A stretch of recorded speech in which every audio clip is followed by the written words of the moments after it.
Good afternoon, Wayne. This got called in as a barn fire, but the flames were quickly spreading towards a home on the property. And this all happened just before 4 in the morning, so very early this morning.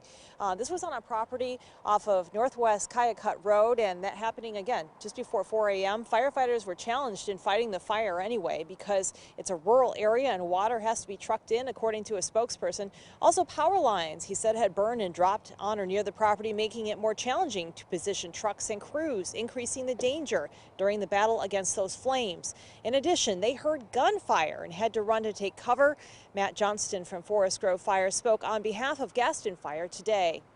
They upgraded to a third alarm, bringing even more resources in. I think it was about 4 minutes after they upgraded to a third alarm, they called out with emergency traffic that someone had a gun and there was potentially shots fired. Crews pretty much retreated the area, found safety. Some of them went behind trees. Others just hid behind the fire engines. They just tried to find hard covers.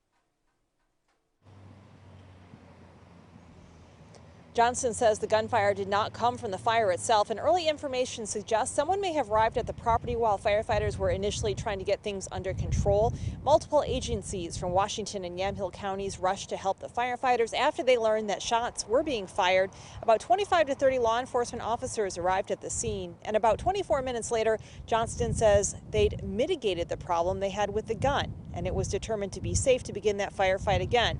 He says it took an hour and a half after the initial call to get the fire under control, but they were able to save the house on the property. Now, the cause of that fire is still under investigation, in addition to exactly why those shots were fired. Back to you in the studio, Wayne.